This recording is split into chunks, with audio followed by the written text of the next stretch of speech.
মনের জোর আর ইচ্ছা শক্তিতেই হয়তো আমার সংসারটাকে আমি সুন্দর করে গুছিয়ে রাখি। আমি কাজল, ব্লগ বাই কাজলের নতুন একটি ব্লগে বড়দের প্রণাম জানাই আর ছোটদের স্নেহভরা ভালোবাসা। আর সবাইকে মকর সংক্রান্তির প্রণাম আর ছোটদের স্নেহভরা ভালোবাসা। আজকে রবিবার, সকাল সকাল উঠে একটু চা খেয়ে নিয়েছিলাম। তবে রবিবার অন্য দিনের মতো ভোর 4টেতে উঠতে হয় না, একটু দেরিতে উঠলেও চলে যায়। বললাম না, মনের জোর আর ইচ্ছা শক্তি, এই দুটো দেখবেন মানুষকে অনেক দূর এগিয়ে যেতে সাহায্য করে। আমার না এখন আবার থাইরয়েড বেড়েছে, শরীরটা একদমই ভালো নেই, ভীষণ খারাপ লাগছে, কিন্তু তাও মনের জোর আমি হারাই না।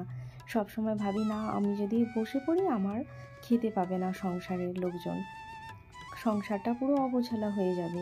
এই মনের জোর থেকেই না সংসারটাকে সুন্দর করে গুছিয়ে রাখি। আর তারপরে সকালে আজকে ব্রেকফাস্টে পরোটা আর সব সবজি দিয়ে ভাজি বানিয়েছিলাম, ওটা খেয়ে দিয়ে সোনা বলল, মা আমার চুলটায় তেল দিয়ে দাও। আর প্রত্যেক রবিবার ও যেহেতু শ্যাম্পু করে, তাই চুলটায় তেল দিয়ে দিতে হয়। আর জানেন তো, চুলে শ্যাম্পু করার আগে তেল আর পাতিলেবুর রস একসাথে মিশিয়ে লাগিয়ে দিলে খুশকিও হয় না, চুলটা খুব ভালো স্মুথ হয়ে যায়। তাই আমি প্রত্যেক দিন, মানে যেদিন ও শ্যাম্পু করে তার আগে চুলে এরকম নারকেল তেল আর পাতিলেবুর রস একসাথে মিক্সড করে লাগিয়ে দিই। তারপরে দেখলেনি মাছগুলো ধুয়ে রাখলাম। আর জানেন তো, রবিবার ছাড়া এখানে ভালো মাছ পাওয়া যায় না, তাই রবিবারই ও যায় এখানে লেক থেকে মাছটা নিয়ে চলে আসে। আর দুজনে ভীষণ মাছ খেতে ভালোবাসে, তাই মাছটা একটু বেশিই লাগে।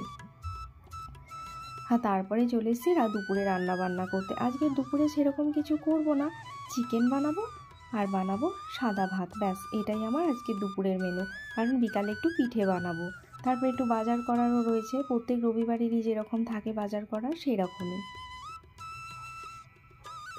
কদিন ধরেই জানেন তো আমার এত ক্লান্তি আসছে, মনে হচ্ছে কিছু করব না, শুয়ে পড়বো। তাও মনকে জোর করছি যে না, আমাকে করতেই হবে, আমার সংসার আছে, আমার একটা সন্তান আছে, আমার স্বামী আছে, আমি ছাড়া ওরা অচল, খেতে পাবে না। তারপরে দুপুরের খাওয়া দাওয়া করে নিয়েছিলাম, করে টোরে ভাবছিলাম, নারকেলটা জানেন কালকে আমি কুড়ে রেখেছিলাম, দিয়ে নারকেলটা ছাই মেরে আর ভাবছিলাম কি জল গরম করে পিঠের ওই ডোটা বানিয়ে রেখে তারপরে যাব। আর অনেকটা বাসনও হয়েছে, বাসনগুলো ধুয়ে নিই। আর জানেন তো, এখানে হেল্পিং হ্যান্ড সেরকমভাবে পাওয়াই যায় না, আর যদিও পাওয়া যায়, যারা করে এত তাড়াহুড়ো করে যে আমার ওদের কাজ খুব একটা পছন্দ হয় না। আর এই যে কথা বলতে বলতে গুড়টা গলাতে দিয়ে দিয়েছিলাম, তারপরে নারকেলটা যেটা কুড়ে রেখেছিলাম সেটা দিয়ে দিচ্ছি। এখানে জানেন কোড়ানো নারকেলও পাওয়া যায়, কিন্তু জানেন ওগুলো খুব একটা টেস্ট হয় না, মানে একদম ওর থেকে দুধ টুধ নিগড়ে নেয়, দিয়ে পুরো ছিবড়া হয়ে যায়। তাই আমি গোটাই কিনে নিয়ে আর কুড়ে নিই। আর এখানে নারকেল জানেন ভীষণ সস্তা, 20 টাকা পিস। আর বড়রা অবশ্যই আশীর্বাদ করবেন আমি যেন এগিয়ে যেতে পারি, আর ছোটরা স্নেহ ভরা ভালোবাসাপূর্ণ লাইক দিতে ভুলো না।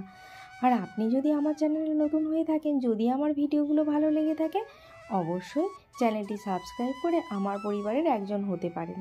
আর কথা বলতে বলতে যে চালের আটাটা নিয়ে নিলাম, নিয়ে ওতে একটু নুন মিশিয়ে দিচ্ছি, আর জলটা দেখলেন আগেই গরম করে নিয়েছি, জল গরমটা মিশিয়ে দিচ্ছি, দিয়ে ভালো করে, গরম জলটা তো ফোটানো ছিল, হাত দিতে পারবো না, তাই খুন্তি করে ভালো করে ওই চালের আটার ডোটা বানিয়ে রেখে যাব।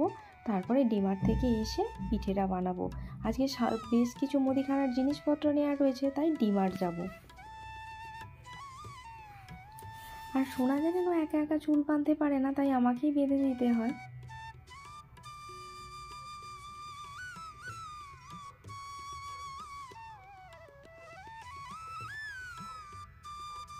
সোনার জানেন বেশ কিছুদিন খুব ব্রণ হয়েছিল, তারপরে আমি জানেন ওকে একটা লোটাসের সানস্ক্রিন ব্যবহার করাচ্ছি, মানে বাচ্চাদের। আর মুখটা যখন ধোই বেসন আর ওর মধ্যে অ্যালোভেরা জেল মিশিয়ে ধোয়াচ্ছি, পুরো পরিষ্কার হয়ে গেছে। আমার খুব ভয় লাগছিল স্কিনটা নষ্ট হয়ে যাবে।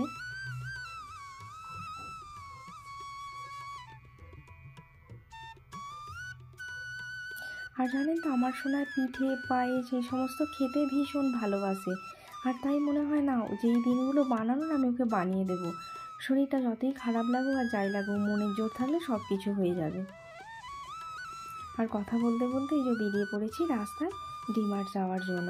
বেশ কিছু মুদিখানার জিনিসপত্র নেওয়া রয়েছে, আর এখানে জানেন দামও বেশি, জিনিসপত্র লোকাল দোকানে খুব একটা ভালোও নয়, আর তুলনামূলক অনেক দাম বেশি, পার কেজিতে প্রায় 20 টাকা মতো বেশি। তাই আমি ওই মাছের বাজার ডিমার্ট থেকেই বেশি করে নিই।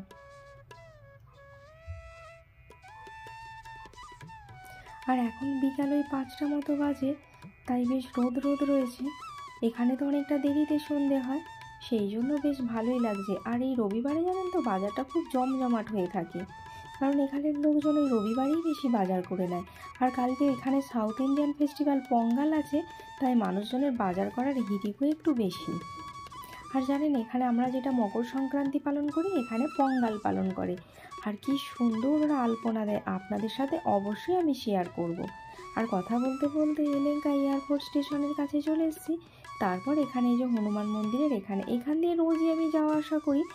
তারপর ডিমার্টে চলে এলাম। ডিমার্টে যদিও ফটো তোলা বারণ, আর এই ফুলগুলো দেখে আর লোভ সামলাতে পারছিলাম না, তাই ফটো তুলেই নিলাম। এরপর এসে রাতে এই যে পিঠেটা বানাতে বসে গেলাম। আর আপনার থেকে কারা কারা পিঠে বানিয়েছেন অবশ্যই আমাকে কমেন্ট করে জানাবেন। আর আজকে আমি বানাবো দুধ কুলি। আর জানেন একটু পাতলা হয়ে গেছিলো, তাই আর একটু আটা মিশিয়ে আর ওটাকে ডোটা বানিয়ে নিলাম। আর এই যে নারকেলে যেটা ছাই বা নারকেল সন্দেশ যাই বলেন না কেন বানিয়ে রেখে গেছিলাম, এইটা এরকম ঝরঝরে হতে হবে, তবে পিঠেটা ভালো হবে।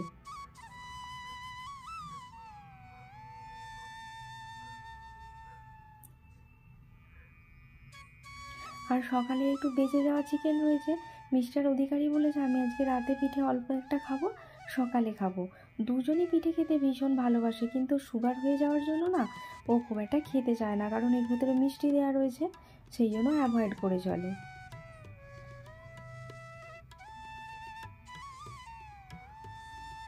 আগে জানেন ছোটোবেলায় আমরা খুব মা যখন পিঠে করতো পাশে বসে নানা রকমের বদমাইশি করতাম।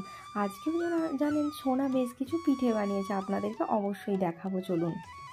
তারপরে জানেন এখানে দাঁড়িয়ে দাঁড়িয়ে করতে করতে আমার খুব ব্যথা করছিল, তাই চলে এসেছি ঘরের মেঝেতে নিয়ে। মেঝেতে বসে পড়েছি ভালো করে বসে যাতে বানাতে পারি।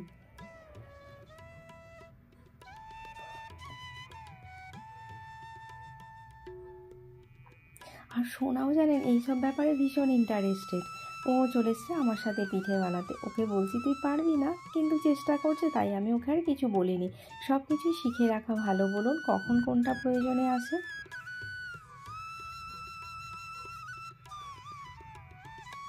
দেখুন ও বানাচ্ছে, খুব ভালো হয়নি, তবে খুব খারাপও বানায়নি।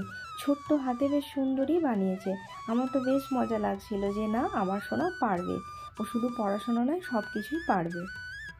আর ওর জানেন রান্নার প্রতি বেশ একটা ইন্টারেস্ট রয়েছে, অন্য কিছুর প্রতি অত ইন্টারেস্ট নেই, কিন্তু রান্নার প্রতি বেশ ইন্টারেস্ট রয়েছে।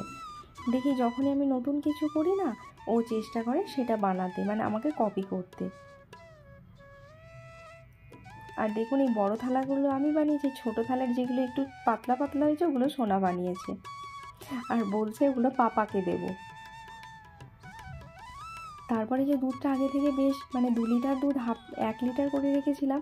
আর জানেন আগে গুড় দিতে নেই সেটা সোনা জানে না, ও কি করেছে আমি ওখানে বসিয়ে রেখেছি, ও গুড় দিতে শুরু করে দিয়েছে। তো যাই হোক দিয়ে দিয়েছে তো হয়ে যাবে।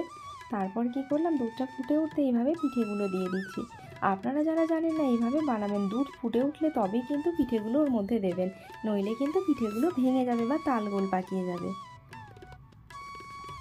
এরপর খুব জোর ফ্লেমে মিনিট 10 ফোটালে পিঠে সেদ্ধ হয়ে যাবে। তারপর দিয়ে দিন গুড় বা চিনি যাই, আমি এখানে অর্ধেক গুড় আর অর্ধেক চিনি দিয়েছি। দুধগুলি আমার মোটামুটি রেডি হয়ে গেছে, তো চলুন সোনাকে দিয়ে দিই। আরও খেয়ে দিয়ে আজকে রাতের ডিনার আমাদের এটাই ছিল। আর বড়মশাইয়ের জন্য অল্প একটু চিকেন রয়েছে, ও একটু ভাত খেয়ে নেবে, ব্যাস। তো আপনাদের আশা করি রাতের ডিনার হয়ে গেছে। তো আজকের মতো ভিডিওটি এখানেই বন্ধুরা, দেখা হবে আগামীকাল অন্য একটি ব্লগ নিয়ে। ততক্ষণ সবাই ভালো থাকবেন আর সবাইকে শুভরাত্রি, বাই বাই। আর হ্যাঁ, আমার পিঠেটা কেমন হয়েছে আপনারা কমেন্ট করতে ভুলবেন না কিন্তু।